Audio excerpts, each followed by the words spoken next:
दोस्तों इस वीडियो को हर पति पत्नी को भेज देना, क्योंकि आज की जो वीडियो है ना वो बहुत ज़बरदस्त होने वाली है। ख़ास वीडियो है ये। देखो क्या है स्थिति, डिस्प्यूट ए और बी का है। इन दोनों को पता भी है कि डिस्प्यूट किया है, लेकिन ये सी के पास जा रहे हैं और सी से कह रहे हैं कि यार तू फैसला कर, जबकि ए और बी दोनों बेस्ट फैसला कर सकते हैं। ये एग्जांपल इसलिए दिया है आपको, हस्बैंड और वाइफ के डिस्प्यूट्स के अंदर ये कॉमन इशू है। दोनों में डिस्प्यूट होता है, पत्नी जाती है थाने पर, फिर उसके बाद कोर्ट तक मामला आता है, या फिर डायरेक्ट कोर्ट के अंदर मामला दर्ज करा दिया जाता है पत्नी के द्वारा डोमेस्टिक वायलेंस का, 125 में मेंटेनेंस का, या पत्नी के द्वारा या पति के द्वारा सेक्शन 9 का केस कर दिया जाता है पत्नी को लाने का। अब लॉजिक सोचो इसमें कि यार जब तुम्हारी पत्नी है या तुम्हारा पति है तो तुम दोनों बात करके जो चीज़ निकाल सकते हो वो तीसरा पर्सन निकाल के देगा क्या? कोर्ट का काम क्या है? कोर्ट का काम ये है कि हाँ भाई बोल, तू क्या कह रहा है? ए ने बोल दिया, हाँ भाई बोल बी, अब तुझे क्या कहना है? बी ने भी बोल दिया। अब दोनों बोल चुके, अब फैसला मैं कर रहा हूँ। ए की सुन ली, बी की सुन ली, फैसला कौन कर रहा है? सी कौन है? कोर्ट, न्यायाधीश, जज। मेरे पास आओगे उसके लिए एक प्रोसेस है, एक टाइम खर्च होगा, यानी सी के पास जाओगे ना, क्या प्रोसेस है? तुम्हें कोई दिक्कत हुई, तुम्हारा कोई डिस्प्यूट हुआ, तुम थाने पे जाओगे, उसके बाद चार्जशीट आएगी, या फिर तुम्हें 125 में खर्चा चाहिए अपने पति से, या पति को तलाक चाहिए पत्नी से, या पति पत्नी को लाना चाहता है सेक्शन 9 का केस करके कि साहब मैं कोर्ट के जरिए लाना चाहता हूँ। तो क्या कर रहे हो आप? वकील के पास जाओगे, दोनों ही वकील के पास जाकर के एक आवेदन तैयार करवाओगे, कोर्ट में फाइल करोगे, फिर नोटिस जारी होगा। उसके लिए आपको टाइम देना पड़ेगा, फीस देना पड़ेगी, और एक 2 से 4 महीने का समय लग जाएगा जिसमें नोटिस सर्व होगा केवल मात्र। और नोटिस सर्व होने के बाद पति जो है वो अपीयर होगा या पत्नी अपीयर होगी। उसके बाद time according to the law कि वो 60 दिन या 90 दिन, इन डेज के अंदर वो उसको रिप्लाई देगा पति या पत्नी के आवेदन का। समय कितना बर्बाद हो गया आपका? लगभग 6 महीने मिनिमम। बल्कि मैं ये बता रहा हूँ आपको कि अगर आप कोई दावा करते हो, हस्बैंड या वाइफ दोनों में कोई भी करे, डोमेस्टिक वायलेंस करो, 125 में मेंटेनेंस करो, सेक्शन 9 करो, या डाइवोर्स करो, इन सभी में ये जो जवाब वाली कंडीशन होती है ना, एक ने आवेदन किया, दूसरे का जवाब आने में 1 साल लग जाता है, और रिजल्ट कुछ भी नहीं मिलता 1 साल तक। तो ख़ास हस्बैंड वाइफ के लिए मैं वीडियो इसलिए बना रहा हूँ कि भाई जब मेरा और तेरा डिस्प्यूट है तो हम दोनों बेस्ट डिस्कशन करके सॉल्व कर सकते हैं इशू को।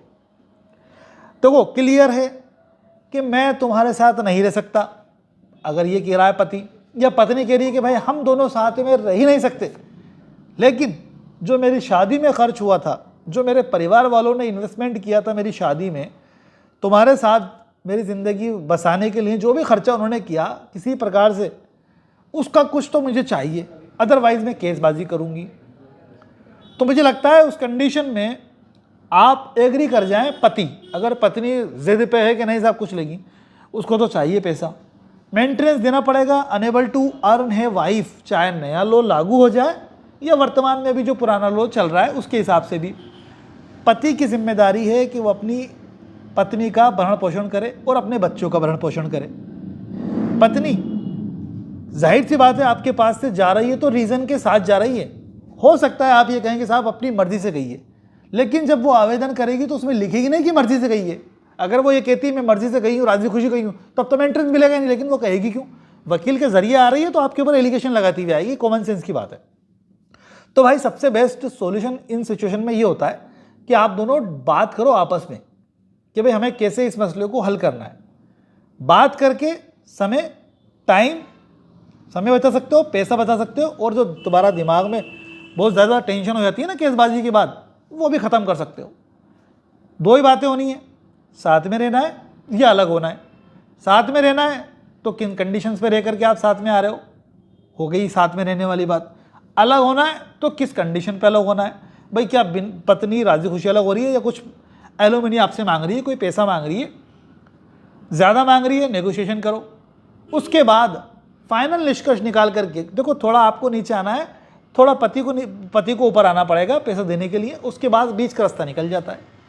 कोर्ट कचहरी के चक्कर काटने से बेहतर है कि दोनों बैठ कर के कर लो। आज समझा रहा हूँ इस बात को, आने वाले तुम्हारे के अगर कोई केस करना चाह रहा है ना हस्बैंड वाइफ, सुन लो, या चल रहा है किसी का कोर्ट के अंदर केस तो वो भी सुन लो, या इन फ्यूचर जो करने वाले हैं वो भी सुन लो कि आखिर में तुम्हें सेटलमेंट करना ही पड़ेगा कोर्ट में, और आखिर में यही जो मैं बता रहा हूँ ना अभी यही करोगे।